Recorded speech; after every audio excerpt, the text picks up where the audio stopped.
là. Ah voilà, c'est combien? C'est 400 francs. 400 francs, bah allez. Ah bah voilà. 1, 2, 3, 4. Merci. C'est dans une bonne ambiance que les visiteurs ont assailli le stand de Ihamun Kaemo et de son cousin Huinich Maho. Avec panache, les deux jeunes de 15 ans ont valorisé leur espace rempli d'accessoires et de tenues de danse traditionnelles fait maison. J'ai choisi déjà les tenues de danse parce que moi je suis un danseur, je danse avec la troupe de Ripene. Puis comme je connais bien les accessoires de danse, ça fait que c'est pour ça que j'ai choisi ça. Je suis là pour faire mon travail, que moi et puis mon cousin on sait bien faire beaucoup de choses. Oui, je vais bien créer mon entreprise plus tard. Je vais voir comment c'est un entrepreneur et pour faire montrer que nous on n'est pas trop d'ailleurs. Pour montrer comment il faut faire les choses. Ben, je sais pas, faire à mesure du temps, j'essaie d'évoluer pour voir qu'est-ce que ça donne. Cette première opération a donc tenu toutes ses promesses et les idées novatrices des jeunes entrepreneurs en herbe de Djehou ont conquis le public et les organisateurs. Aujourd'hui, on a fait venir principalement beaucoup de jeunes des jeunes garçons et puis les apprendre comment il faut vendre un produit et tout ça. C'est de se débrouiller d'elles-mêmes, aller récupérer des coquillages ou des morceaux de bois sur les plages pour pouvoir commencer à leur donner l'envie d'entreprendre et surtout l'esprit de l'entreprise. Ben là c'est bien parti parce que quand j'ai vu les filles commencer à ne pas négocier les prix par exemple et tout, c'est là qu'on sent que la machine est en route. Rendez-vous donc l'année prochaine avec de nouvelles idées et plus de participants encore pour le bonheur de tous.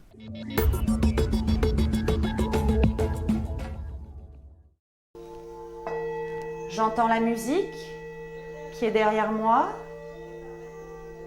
J'entends les voix des maîtresses là-bas qui font la classe aux autres élèves. Une fois par semaine, les pauses de méditation s'enchaînent à l'école de Nekwe à Wailou. Les élèves sont initiés à des ateliers pleine conscience, de la maternelle au primaire. Alors, est-ce que ça vous arrive de vous mettre en colère? Oui, très souvent. Très souvent. Eh ben, dis donc, alors, Un moment privilégié où chacun peut s'exprimer librement. Ici, pas d'obligation, les élèves sont libres de participer aux exercices proposés. Et on apprend aussi à faire des postures de yoga pour se relaxer. Gaëlle Ouéry, fondatrice de l'association Conscience Pacifique, propose bénévolement ces séances au profit des enfants. Réveil corporel, relaxation, expression des émotions ou encore apprentissage des notions de respect ou de bienveillance sont pratiqués. quand j'ai eu aussi mon diplôme de kiné, on comprend assez vite la relation entre le stress, les maladies, les émotions, les maladies. On sait qu'il y a une relation. Si on nous apprenait tout petit déjà juste à respirer, à garder le lien avec notre respiration pour le reste de notre vie, on s'économiserait déjà beaucoup de tourmentes et de tornades émotionnelles à l'intérieur. Gaëlle assure personnellement ses ateliers depuis le début de l'année. Un projet expérimentant les techniques tirées du yoga. Une initiative en phase avec le projet éducatif calédonien dont un des objectifs est la création d'un environnement favorable pour un meilleur épanouissement de l'élève à l'école. Quand ils reviennent des séances de Gaëlle, effectivement, j'arrive à commencer une leçon et puis ils sont assez calmes quand même. Et ils sont très heureux. Quand on les récupère, ils sont très heureux parce qu'ils ont passé un moment agréable avec Gaëlle.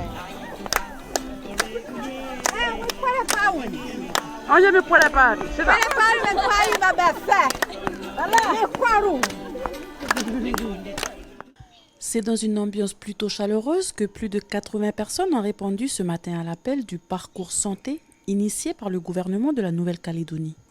Objectif de ce parcours, promouvoir la santé.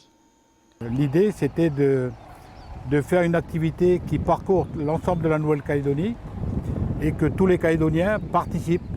Et en même temps, l'objectif, c'est la promotion de l'activité physique. L'activité physique, puisqu'on se rend compte également que les chiffres, malheureusement, en longue maladie, diabète, etc., sont en augmentation et qui, non seulement nous fait dire qu'il faut faire quelque chose, mais également coûte cher à la collectivité. Ce matin, la sculpture est partie de la tribu de Naketi pour rejoindre celle de Gélima. Passation faite, la marche débute ici vers le village. Des personnes de tout âge faisaient partie du cortège, des scolaires, des adultes et même les plus petits. Pour Charlotte, assister à cette marche, c'est une grande satisfaction.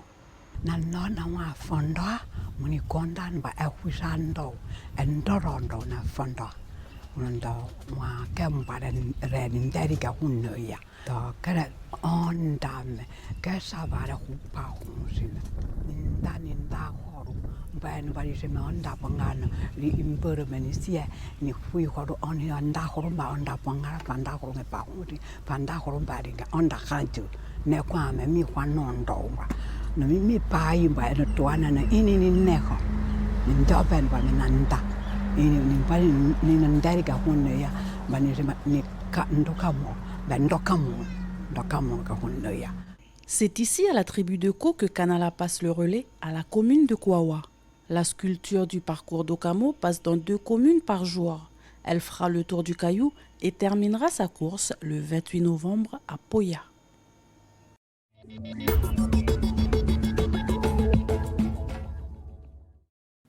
Les mots sont dubitatifs devant l'épée livre rouge du Code civil. Les enfants découvrent leurs droits d'après la loi et ils n'ont pas fait la sourde oreille. Sur le droit de l'enfance, c'est de se protéger pour que personne ne nous tape, de se protéger de la discrimination et de respecter les règles de la loi. On n'a pas le droit de taper, tout ça. Il faut les respecter, c'est bien pour l'avenir et il ne faut pas faire pareil comme ses parents.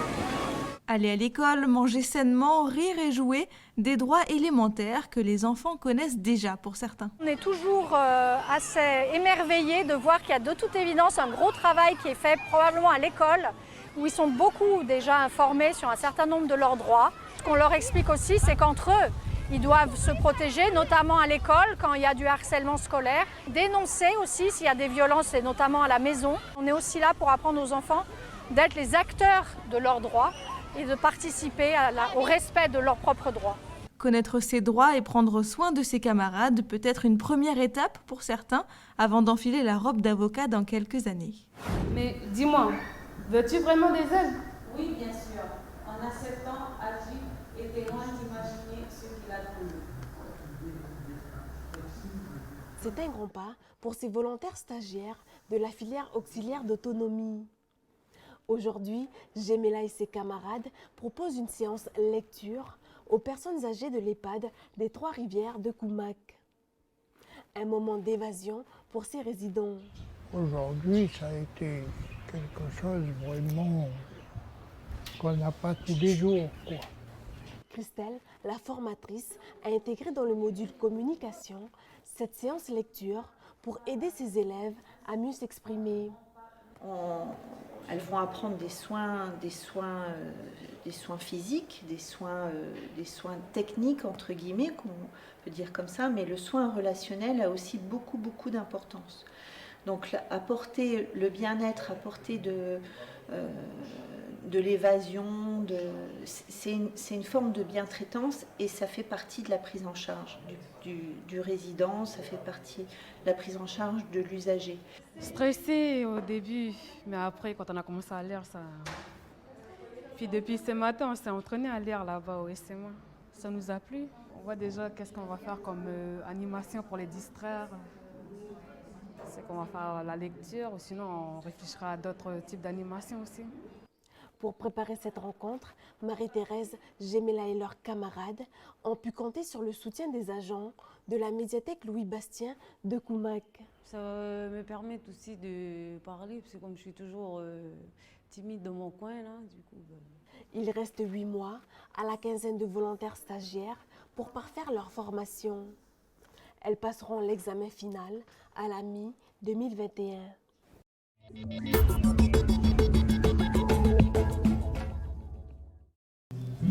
La musique pour moi est essentielle. Elle a commencé dès ma plus tendre enfance dans les écoles du dimanche et le cheminement a fait que j'en suis là. Je répète depuis plusieurs années dans les maisons de musique et le hasard a fait que je me suis inscrite à ce concours, ou plutôt qu'on m'a demandé à m'inscrire. Avec une chanson qui s'intitulait « Il suffirait », on échappe et on néglige en majeure partie les valeurs essentielles de l'humanité.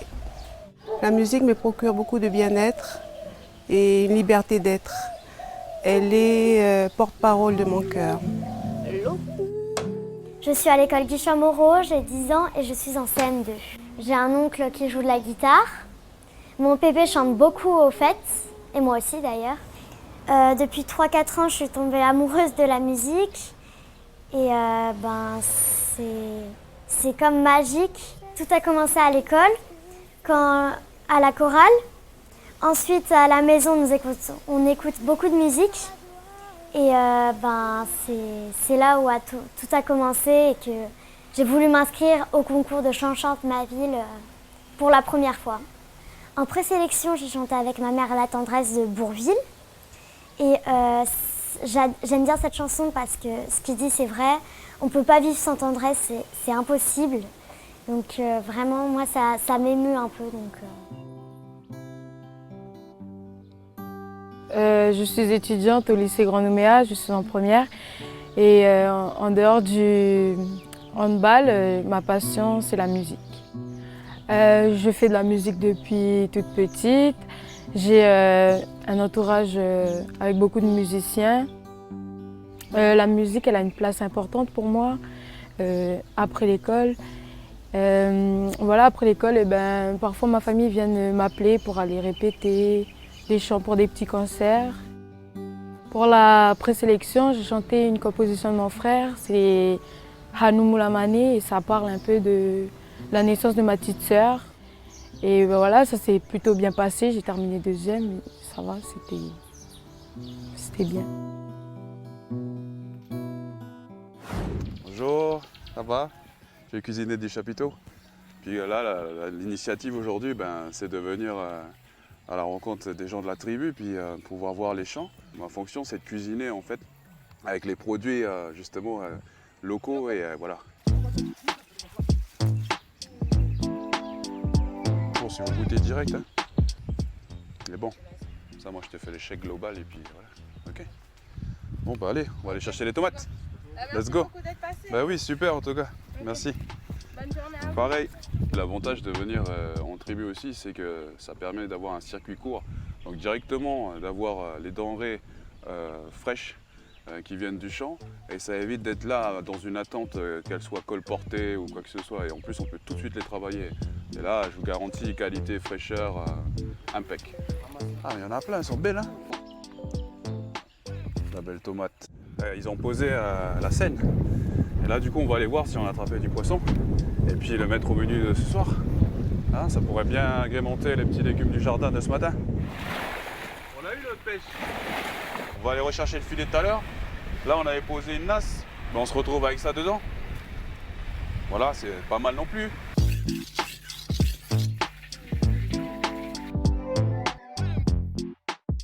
La seule difficulté que je rencontre jusqu'à maintenant, je dirais que ce sont les conditions de stockage ou d'approvisionnement qui restent tout le temps aléatoires parce que selon l'endroit où on va se déplacer, il faut toujours repenser à comment se procurer la nourriture et aussi comment la stocker. Voilà, je vous explique. Hein. Ici, c'est le camion dans lequel est transporté le chapiteau.